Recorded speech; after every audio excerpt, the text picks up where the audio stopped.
மற்றவர்கள் மேல் பாசம் வைத்து அன்பை வைத்தே நீ இவ்வளவு வேதனைப்பட்டு கொண்டிருக்கிறாய். நீ வேதனைப்படுவதை பார்த்து உன்னை சுற்றி இருப்பவர்கள் உனக்கு ஆறுதல் சொல்வதற்காக வருவதைப் போல் வந்துவிட்டு நீ படும் கஷ்டத்தையும் நீ படும் துயரத்தையும் பார்த்து சந்தோஷப்படுபவர்கள்தான் உன்னை சுற்றி நிறைய பேர் இருக்கிறார்கள். இது உனக்கு புரிகிறதா என்று எனக்கே தெரியவில்லை. அல்லது புரிந்தும் புரியாதது போல இருக்கிறாயா என்றும் எனக்கு புரியவே இல்லை. நீ கஷ்டப்படும் பொழுது அதை பார்த்து சந்தோஷப்படுபவர்கள் உறவுகளிடமே போய் உன்னுடைய கஷ்டத்தை பகிர்ந்து கொள்கிறாய். அந்த கஷ்டத்திலிருந்து எப்படி வெளியே வருவது, அதற்கான தீர்வு என்ன என்பதை அவர்களிடமே போய் கேட்கிறாய். அவர்களிடம் போய் அனைத்தையும் பகிர்ந்துவிட்டு பின் அவர்கள் பின்னாலிருந்து உன்னை வேதனைப்படுத்துவதை பார்த்து மனவேதனைப்படுகிறாய். எனக்கு துணையாக யாருமே இல்லை, தோள் கொடுக்க எவருமே இல்லை, என்னுடைய கஷ்டத்தில் எனக்கு செவி சாய்க்க கூட யாருமே இல்லை என்று தனிமையில் உட்கார்ந்து அழுது புலம்புகிறாய். உன்னுடைய கண்ணீரும் அழுகையும் மற்றவர்களுக்கு தெரியக்கூடாது என்று நீ தனிமையில் உட்கார்ந்து புலம்புகிறாய். ஆனால் உன் சாயப்பாவிற்கு எப்படி அது தெரியாமல் போய்விடும்? உன் கண்களில் கண்ணீர் துளிகள் எப்பொழுதுமே தயாராகவே இருக்கிறது. உன் நிலைமையை சற்று நினைத்து பார்த்தால் அழுகையும் வேதனையும் தானாகவே உன்னுள் வந்து விடுகிறது. இதுவெல்லாம் மிக சிறிய பிரச்சனை. இதையெல்லாம் நான் வெகு விரைவில் சமாளித்து விடுவேன், சமாளித்து மீண்டு வந்து விடுவேன் என்று நினைக்கிறாய். ஆனால் அடுத்த நொடியோ நான் இதிலிருந்து எப்படி மீள்வேன், என் வாழ்க்கையை மீட்டெடுக்க யாருமே இல்லையா, இந்த பிரச்சனை எனக்கு மிகப்பெரிய பிரச்சனையாகவே இருக்கிறதே, என் வாழ்க்கையில் நான் எப்படி அடுத்த அடி எடுத்து வைப்பேன் என்றெல்லாம் புலம்புகிறாய். உன்னுடைய நிம்மதியை இழந்து நெடுநாள் ஆகிவிட்டது போல உணர்கிறாய். ஒரு கட்டத்தில் வாழ்க்கையே வாழ்வதே என்ற நிலைமையில் யோசித்துக் கொண்டிருக்கிறாய். இனி ஆவதற்கு என்னதான் இருக்கிறது என்று வாழ்க்கையையே வெறுக்கும் நிலைமைக்கு கூட வந்துவிட்டாய். ஆனால் நான் மீண்டும் மீண்டும் உனக்கு வலியுறுத்தி கொண்டே இருக்கிறேன். தினம் தினம் இதை நான் உன்னிடம் சொல்லிக்கொண்டும் கூறிக்கொண்டும் தான் இருக்கிறேன். நீ வாழ்க்கையையே வெறுக்கும் அளவிற்கு உன் வாழ்க்கையில் இதுவரை எதுவுமே அப்படி தவறாக நடக்கவில்லை, நடந்து முடிந்துவிடவும் இல்லை. நீ நினைக்கும் அளவிற்கு உன் வாழ்க்கையில் எதுவும் அவ்வளவு கஷ்டமாக முடிந்துவிடவில்லை. அனைத்துமே என்னுடைய கைகளில் தான் இருக்கிறது. உனக்கு எப்பொழுது எதை கொடுக்க வேண்டுமோ அப்பொழுது தகுந்த நேரத்தில் தக்க சமயத்தில் நான் அதை உன்னிடம் கொண்டு வந்து சேர்ப்பேன். என் திட்டப்படிதான் இது நாள் வரை உன் வாழ்வில் எல்லாம் நடந்தது. இனியும் அப்படித்தான் எல்லாமே நடக்கும். நான் உனக்காகவே அனைத்தையும் பார்த்து பார்த்து செய்து கொண்டிருக்கிறேன். என்னை மீறி உன் வாழ்க்கையில் எந்த தவறும் நிகழாது, நிகழும்படி நான் விட்டுவிடவும் மாட்டேன். உன் கண்ணீரை முதலில் துடைத்துக்கொள், நம்பிக்கையோடு இரு, எது வந்தாலும் பயப்படாதே, தைரியமாக எதிர்த்து நின்று போராடலாம் என்ற தன்னம்பிக்கை வார்த்தைகளை உன் மனதிற்குள் உச்சரித்து கொண்டே இரு. ஏனென்றால் நீ நான் கண்டெடுத்த பொக்கிஷம், இந்த சாயியின் பிள்ளை நீ. உனக்கு மன கஷ்டமோ வேதனையோ நெருங்கும்படி வந்துவிடவும் நான் உனக்கு அனுமதிக்க மாட்டேன். உன் வாழ்க்கையில் என்ன தேவையோ, எதை எப்பொழுது கொடுக்க வேண்டுமோ அனைத்தையும் நான் தான் முடிவு செய்து கொண்டிருக்கிறேன். கண்மணியே, இங்கு எதுவுமே நிரந்தரமில்லை. நிரந்தரமே இல்லாத இந்த உலகத்தில் உன் சோகங்களும் கவலைகளும் கஷ்டங்கள் மட்டும் உன் வாழ்க்கையில் நிரந்தரமாக இருந்துவிட முடியுமா? நிச்சயமாக நான் அதற்கு அனுமதி தரவே மாட்டேன். உன் வாழ்க்கையில் மகிழ்ச்சியும் சந்தோஷமும் நிம்மதியும் ஆனந்தமும் நிரம்பி இருக்கவே உன் சாயப்பாவும் ஆசைப்படுகிறேன். உன் முகத்தில் மகிழ்ச்சியையும் சந்தோஷத்தையும் பார்க்கவே நான் விருப்பப்பட்டு கொண்டிருக்கிறேன். அதற்கான வேலையைத்தான் நான் செய்து கொண்டிருக்கிறேன். உன் வாழ்வு இனி மகிழ்ச்சியானதாக மாறப்போகும் அந்த நல்ல நேரம் எல்லாம் கூடி வந்திருக்கிறது. இந்த நேரத்தில் உன் கவலைகளை மறந்துவிட்டு நிம்மதியாக இன்றிரவு கண்ணுறங்கு. நாளை நிச்சயமாக நல்ல வாழ்வு உன் வாழ்வில் உதிக்கும். உன்னுடைய கஷ்டங்களும் மகிழ்ச்சியோ சந்தோஷமோ துக்கமோ எல்லாமே ஒரு நாள் வந்த வழியே திரும்பி சென்றுவிடும் என்பதுதான் நிதர்சனமான உண்மை. எதுவுமே இந்த உலகத்தில் நிரந்தரமே இல்லை. உன்னை எதிர்மறையாக்கும் எந்த ஒரு நிகழ்வுக்கும் உன் மனதிலும் உன் வாழ்க்கையிலும் இடம் கொடுக்கவே கொடுக்காதே. எப்பொழுதும் நேர்மறையாகவே சிந்தி நல்ல எண்ணங்களை மட்டுமே உன் மனதில் வளர்த்துக்கொள். உன் எண்ணம் போல் உன் வாழ்வும் மிக பிரகாசமாகவே இருக்கும். இதுவரை கஷ்டம், சோகம், வேதனை, சோதனை மட்டுமே அனுபவித்து வந்த என் கண்மணிக்கு இனி உன் வாழ்வில் நாளை முதல் சந்தோஷம், மகிழ்ச்சி, ஆனந்தம், அற்புதம் மட்டுமே நிரம்பி இருக்கும் வாழ்க்கையாக நான் மாற்றப் போகிறேன். அனைத்தும் உனக்கு இனி உன் வாழ்வில் ஜெயமாகும். தொட்டதெல்லாம் துலங்கும், கேட்டதெல்லாம் கிடைக்கும், நீ நினைத்ததெல்லாம் அப்படியே நடக்கும். இது உன் சாயப்பாவின் சத்திய வாக்கேதான். என் பிரியமான கண்மணியே, அனைவரும் கைவிட்டு விட்டார்கள் என்று நீ நினைக்கும் வேளையில், மனம் வருந்தும் வேளையில் என்னுடைய கரம் உன்னை நோக்கி வரும். அதை இறுக்கமாக பற்றிக்கொள். நான் இருக்கிறேன். உனக்கு என்று எழுதப்பட்டது, உனக்கு என்று படைக்கப்பட்டது சர்வ நிச்சயமாய் அது உன்னிடமே வந்து சேரும். உனக்கானது எதையையும் யாராலும் எவராலும் தட்டி பறிக்கவே முடியாது. உனக்கு என்று இருப்பது எத்தனை தடைகள் வந்தாலும் 7 கடல் தாண்டினாலும் உன்னிடமே வந்து சேரும். போல உனக்கு இல்லாத ஒன்று உன்னிடம் நிலைத்து இருப்பதும் இல்லை. உனக்கு என்று வாய்க்கப்பட்டதை உன்னிடம் இருந்து எவராலும் பறித்து செல்லவும் முடியாது, தட்டி பறிக்கவும் முடியாது குழந்தையே. எப்படியானும் எந்த சூழ்நிலையிலாலும் அது உன்னிடமே திரும்ப வந்து சேர்ந்தே தீரும். அப்படியும் இழந்துவிட்டதாய் உன் மனம் வேதனைப்பட்டாலோ துன்பப்பட்டாலோ நீ இழந்ததை விட 100 மடங்கு பல மாற்றத்தை, பல அற்புதத்தை, பல அதிசயத்தை உனக்காக நான் கொண்டு வந்து சேர்ப்பேன் என் குழந்தையே. இதுதான் என் உலகம், இதுதான் எனக்கு கிடைத்திருக்கும் வாழ்க்கை, இதுதான் என் வாழ்வு என்று ஏற்றுக்கொண்டு வாழும் பொழுதுதான் மனது நிம்மதியாக இருக்கும், சந்தோஷமாகவும் இருக்கும். இருப்பதை வைத்து சந்தோஷமாக வாழ கற்றுக்கொள் குழந்தையே. உன் சாயப்பா என் பிரியமான கண்மணிக்கு கொடுக்க நினைப்பது நீ இழந்ததை விட, நீ எதிர்பார்ப்பதை விட 100 மடங்கு பெரியதாகவே இருக்கும். இது உன் சாயப்பாவின் சத்திய வாக்கேதான்.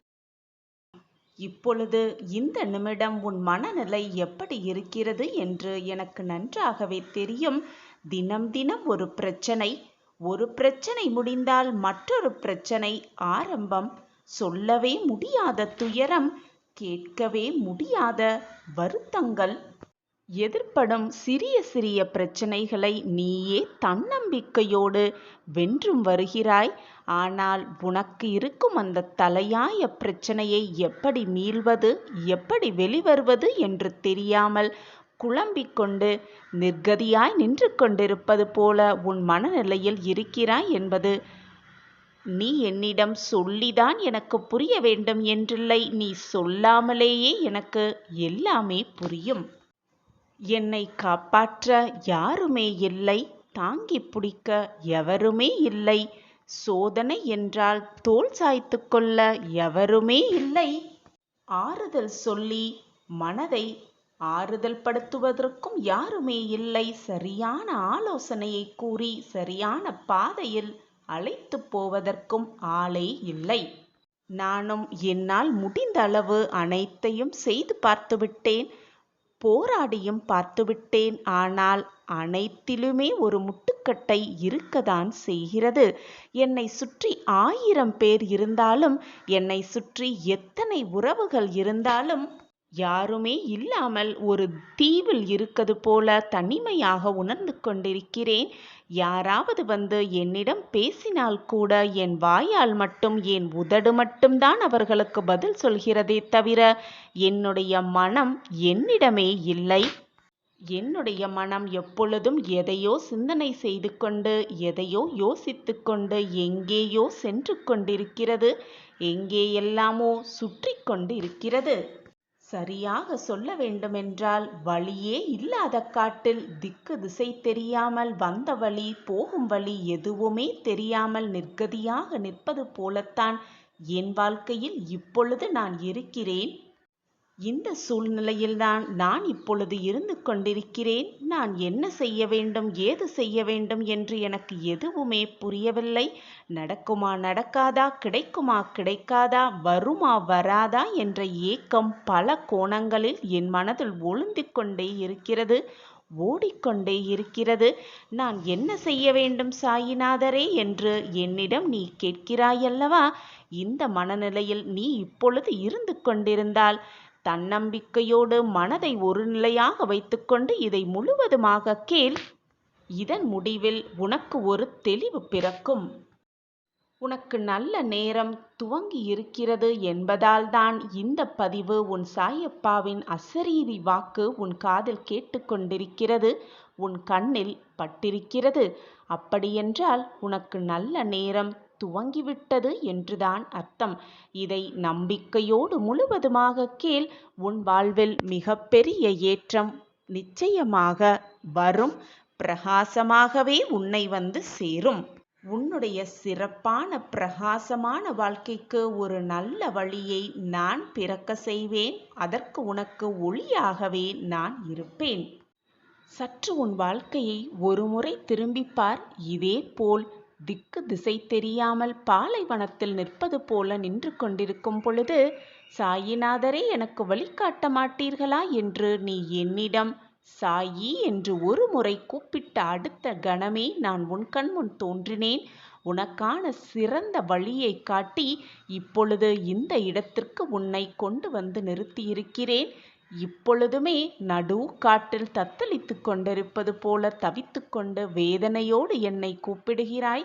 அடுத்த நொடியே நான் உன்முன் வந்து நிற்பேன் என்பது உனக்கு தெரியாதா? உனக்கு வழியை காட்டி, உனக்காக வழிகாட்டியாக இருந்து, உனக்கு மிகப்பெரிய பாதுகாவலனாகவும் இருந்து, உன் வாழ்க்கைக்கு மிக பிரகாசமான வழியை நான் காட்டுவேன். பாலைவனத்தில் வழியை காட்டத் தெரிந்த எனக்கு இப்பொழுது திக்கு திசை தெரியாமல் இருக்கும் காட்டில் உனக்கான வழியை காட்டி மிக பிரகாசமான எதிர்காலத்தை உனக்காக உருவாக்க எனக்கு தெரியாதா? என்னை அவ்வளவு சர்வ சாதாரணமாக நினைத்து விட்டாயா? கன நொடி போதும், கண்ணிமைக்கும் நேரம் போதும் அனைத்தையும் மாற்றி காட்டும் வல்லமை என்னிடம் இருக்கிறது. இப்பொழுது கவலை, பெரும் கவலை உன் வாழ்க்கையில் இருக்கிறது என்பதில்தான் உன்னால் எதையுமே சிந்திக்க முடியாமல், எதை பற்றி மட்டுமே சிந்தனை இல்லாமல் போராடி கொண்டிருக்கிறாய். போராடி கொண்டிருக்கிறோம் என்று நீயே தவறாக சித்தரித்து கொண்டு ஒரு வேலியை போட்டுக்கொண்டு அதன் நடுவில் நின்று கொண்டிருக்கிறாய். நீயும் தைரியமாக இருக்க, நம்பிக்கையோடு இருக்க எவ்வளவோ முயற்சிகளை செய்து கொண்டுதான் இருக்கிறாய். ஆனால் உன் வாழ்க்கையில் உன்னை சுற்றி நடக்கும் போராட்டங்களால் என்ன செய்வது, ஏது செய்வது என்று தெரியாமல் உன் நம்பிக்கையையும் உன்னுடைய விடாமுயற்சியையும் கொஞ்சம் கொஞ்சமாக இழந்து கொண்டிருக்கிறாய். அது எனக்கு மிக நன்றாகவே தெரிகிறது. நம்பிக்கையை ஒரு பொழுதும் இழந்து விடாதே.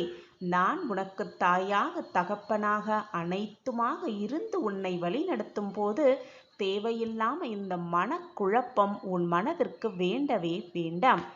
எது நடந்தாலும் அப்பா பார்த்து கொள்வார் என்ற தன்னம்பிக்கை உன் மனதில் உண்டென்றால் போதும். நீ நினைப்பதற்கு மேலாகவே உன் வாழ்க்கையில் நான் உன்னை உயர்த்தி காட்டுவேன். வெற்றியாளர்கள் முடிவுகளை விரைவில் எடுத்து விடுவார்கள். அப்படி எடுத்த முடிவுகளை மிக மெதுவாகவே அவர்கள் மாற்றுவார்கள்.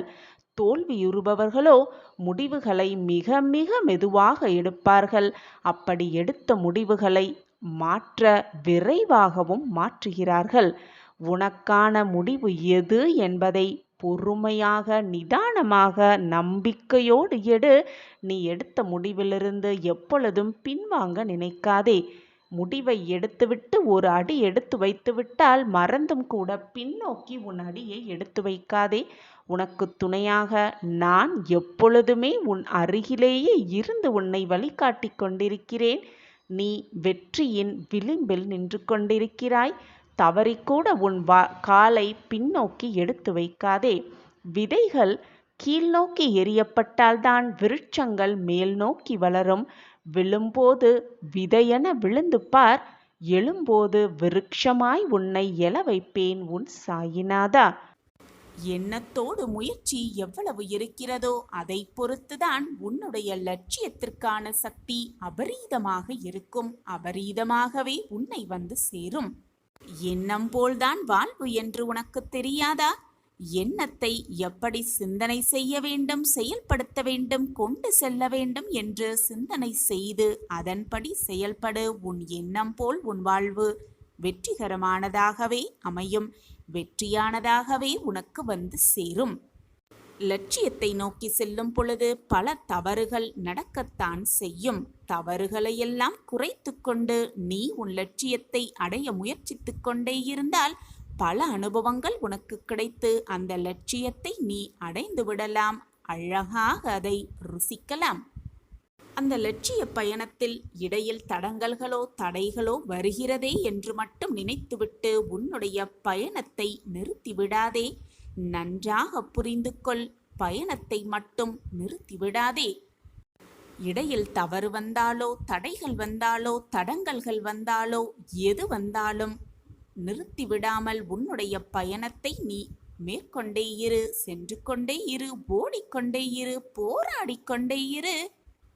பயிற்சிகளும் முயற்சிகளும் தவறுகளும் தான் உன் இலக்கை நோக்கி நீ அடைவதற்கு மிகப்பெரிய ஒரு சந்தோஷ நிகழ்வாக இருக்கும். முன்னேற்றமாகவே இருக்கும். அப்படி லட்சியத்தோடு பயணம் செய்தும் பொழுது சில சமயம் தோல்வியையும் சந்திக்கத்தான் செய்ய வேண்டும்.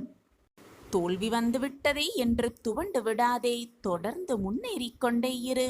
முயன்று கொண்டே இரு. முன் வைத்த காலை எப்பொழுதும் பின் வைக்காதே.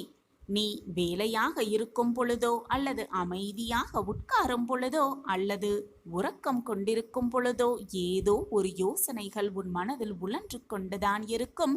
சுழன்று கொண்டேதான் இருக்கும். நான் அதை உனக்கு உணர்த்தி கொண்டுதான் இருப்பேன்.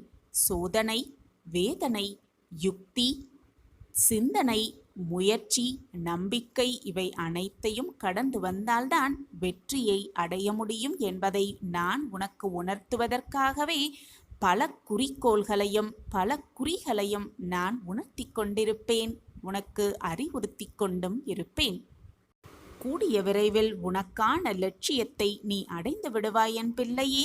உன் லட்சியத்தை அடைவதற்கான அத்தனை யுக்திகளையும் கையாண்டு எப்படி கையாள வேண்டும் என்ற வழிமுறையையும் நான் உனக்கு வலியுறுத்தி அதன்படி உன்னை செயல்படுத்தி அந்த வழியில் உன்னை நடைப்பயிற்சி செய்து நானும் உன்னோடு அந்த பயணம் செய்து உன் லட்சிய பாதையில் உன்னை அழைத்து சென்று உன் லட்சியத்தை உன்னை அடைய வைப்பேன். வெற்றி வாகையை சூட வைப்பேன். உன் வாழ்வில் ஆச்சரியத்தை நிகழ்த்தி காட்டுவேன். முன்னேறி சென்று கொண்டே இரு. உன் கனவுகளெல்லாம் நிஜமாகப் போகிறது. ஆனந்த கண்ணீரோடு நீ எனக்கு நன்றி கூறப்போவது உறுதி. நிச்சயமாக இது நடக்கும். சாயிநாதரே, நன்றி சாயிநாதரே என்று நீ என்னிடம் கூறும் அந்த வார்த்தைக்காகத்தான் நானும் காவலோடு காத்து கொண்டிருக்கிறேன். இதுநாள் வரை நீ இழந்த அனைத்துமே உன்னை வந்து சேரப்போகிறது. சந்தோஷ செய்தி உன் செவிகளில் வந்து விழப்போகிறது. இதை அசாதாரணமாக எடுத்துக்கொள்ளாதே. நம்பிக்கையோடு இரு. சர்வ நிச்சயமாக உனக்கு நல்லது நடந்தே தீரும். நான் அதை நடத்தி வைப்பேன். என்னை சர்வ சாதாரணமாக மட்டும் நினைத்து விடாதே என் பிள்ளையே. ஒன்றை நன்றாக புரிந்து கொள். உண்மையான அன்பை அலட்சியம் செய்பவர்கள் நிச்சயமாக அந்த அன்பு கிடைத்து விடாதா என்று ஏங்குவார்கள். என் அன்பு குழந்தையே, ஏமாற்றம் வழிகளை தந்தாலும் கூட அது நல் வழியைதான் வாழ்விற்கு காட்டும். எனவே ஏமாற்றப்பட்டு விட்டோமே, ஏமாந்து விட்டோமே என்று வருத்தம் கொள்ளாதே. உனக்கான நல்ல வழிகளை காட்டுவதற்காகத்தான் நீ ஏமாந்திருக்கிறாய் என்பதை முழுமையாக நம்பு. எது நடந்தாலும் நன்றி சொல்ல பழகிக்கொள். நன்றி சொல்லிப்பார். உன்னை விட்டு விலகியது எல்லாமே உன்னை வந்து சேரும். அந்த நன்றியை சொல்லிப்பார். சொல்லிக்கொண்டே இரு. எது நடந்தாலும் என்னதான் நிகழ்ந்தாலும் நன்றி சொல்ல மறந்து விடாதே. என்னுடைய கரங்களை நம்பிக்கையோடு பற்றிக்கொள். என் கைகளை பற்றிவிட்டாயல்லவா? உன்னை வேதனைப்படுத்தியவர்களும் உன்னை காயப்படுத்தியவர்களும் உன்னை கிழிவாக பேசியவர்களும் உன்னையே நீதான் வேண்டும் என்று உன்னை தேடி வருவார்கள். நான் அதை நடத்தி காட்டுவேன். எதையுமே தவறாக நீயே முடிவு செய்துவிட்டு அனைத்தும் முடிந்துவிட்டது என்று நீயே ஒரு தவறான முடிவுக்கு வந்துவிட்டு என்னை இந்த விஷயத்திலிருந்து காப்பாற்றி விடுங்கள், என் வாழ்விற்கு வழிகாட்டுங்கள் என்று என்னிடமே வந்து கலங்காதே. உன் வாழ்க்கையில் நடப்பது, நடந்து கொண்டிருப்பது, நடக்கப் போவது அனைத்தையும் முடிவு செய்பவன், அனைத்திற்கும் காரணகர்த்தாவாக நான் இங்கு இருக்கும் பொழுது நீ ஏன் தவறாக நீயே ஒரு முடிவெடுத்து விடுகிறாய்? தைரியமாக இரு. உன் வாழ்வில் நடக்கும் அனைத்திற்கும் நான் பொறுப்பாளியாக இங்கு வேலை செய்து கொண்டிருக்கிறேன்.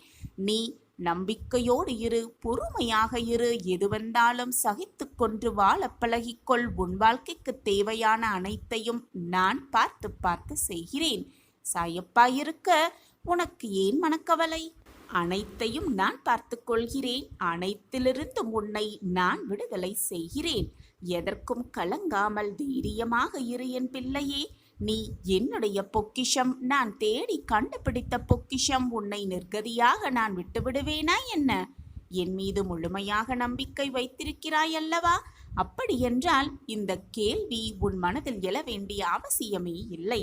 சாயப்பா இருக்கிறார் என்ற எண்ணமே போதும். உன் வாழ்வில் நீ மிகப்பெரிய அற்புதத்தை சர்வ நிச்சயமாக காண்பாய். நான் இருக்கிறேன். உயர்வான ஏற்றங்களை மட்டுமே தரப்போகிறேன். உன்னை ஏற்றங்களின் பாதையில் அழைத்து சென்று என் கண் பார்வையிலேயே உன்னை வைத்துக் கொள்வேன். எப்பொழுதும் என் பார்வை உன் மீதுதான் இருக்கும். உனக்கான தகுதியான இடம் எதுவென்று நானே நிர்ணயம் செய்து அந்த இடத்திற்கு உன்னை கைப்பிடித்து அழைத்து செல்வேன். நம்பிக்கையோடு இரு. மகிழ்ச்சியாக இதை முழுவதுமாக கேட்டுவிட்டு நம்பிக்கையோடு இரு. நாளை அதிர்ஷ்டம் உன் வாயிற்கதவை தட்டும். அந்த தருணத்தில் நீ முகமலரும் அந்த தருணத்தை உன் சாயி தேவா அழகாக பார்த்து ரசிப்பேன். உன் வாழ்க்கை மிக அழகாகவே மாறும். நீயே பார், இறைவனை தொழுது ஒரு செயலை நீ செய்ய ஆரம்பிக்கும் பொழுது அது உனக்கு வெற்றியாகவே மாறும். எந்த ஒரு விஷயம் நம் வாழ்க்கையில் நடைபெறவே பெறாது. நம் வாழ்க்கையில் அது நடைபெறுவதற்கு என்ன செய்ய வேண்டும்? நம் வாழ்க்கையில் அது நடைபெற்று விடாதா என்று ஏக்கத்தோடு காத்திருந்த ஒரு விஷயம், அந்த விஷயத்தில் ஒரு மிகப்பெரிய திருப்பத்தை நான் உனக்கு ஏற்படுத்தப் போகிறேன். உனக்கான நல்ல திருப்பம் வரும் பொழுது அதை மனதார ஏற்றுக்கொள். உனக்கு வாய்ப்பு வரும் பொழுது அதை சாதுரியமாக பயன்படுத்தி வெற்றியடைவதற்கான வழியை சிந்தித்துக் கொண்டே இரு. வாய்ப்பு வரும் பொழுது தேவையில்லாத சிந்தனைகளை உன் மனதில் எடுத்துக்கொண்டு முடிந்ததை எண்ணி எண்ணி வருந்திக் கொண்டில்லாமல், வருவதை நினைத்து நினைத்து பயந்து கொண்டில்லாமல், வரும் வாய்ப்பை சாதுரியமாக பயன்படுத்தி வெற்றியடைவதற்கான வழியை பார். என் உதவி உனக்கு எப்பொழுதுமே இருக்கும். மிகப்பெரிய உதவியோடு உன் வீட்டிற்கே நான் வருவேன். உன் வீட்டிற்கே அந்த மிகப்பெரிய உதவி தேடி வரும். என்னை மட்டுமே நான் முழுவதுமாக நம்புகிறேன். எப்பொழுதுமே மற்றவர்களை நம்பி என் வாழ்க்கை இல்லை என்று முழுவதுமாக உன்னை மட்டுமே நம்பி வாழ்ந்து கொண்டிருக்கிறாய். அந்த நம்பிக்கைதான் மேலும் உன்னை மேலும் மேலும் முன்னேற்ற பாதையில் அழைத்து செல்லப் போகிறது. வலிமை மிக்கவராக மாற்றவும் போகிறது. ஏனென்றால் உன்னுடைய வலிமைதான் உன் வெற்றியையே தீர்மானிக்கிறது. நீ செல்லும் இடமெல்லாம் கஷ்டங்களும் துயரங்கள் மட்டுமே சூழ்ந்து இருக்கிறதே என்று பயந்து அதே இடத்தில் நின்று விடாதே. எது வந்தாலும் அனைத்தையும் உடைத்து எறிந்து வெற்றியோடு நான் மீண்டு வருவேன் என்ற நம்பிக்கை மட்டும் உன் மனதில் உண்டென்றால் போதும். அனைத்தையும் நீ சாதித்து காட்டலாம். அனைத்தையும் வென்று காட்டலாம் சர்வ நிச்சயமாக. உனக்கு துணையாக எப்பொழுதுமே உன் அப்பா உன்னோடு இருக்கும் வரை நீ பயப்படவோ வேதனைப்படவோ தவிக்க வேண்டிய அவசியமே இல்லை. நான் தான் உன்னோடு இருக்கிறேனே. எனக்கு துணையாக, எனக்கு உதவ, எனக்கு தோள் கொடுக்க யாருமே இல்லையே என்று கவலைப்படுவதை விட்டுவிட்டு, எனக்கு உறுதுணையாக எப்பொழுதுமே என் சாயி தேவா இருக்கிறார் என்ற நம்பிக்கையோடு இரு. அனைத்தும் உனக்கு வசமாகும்.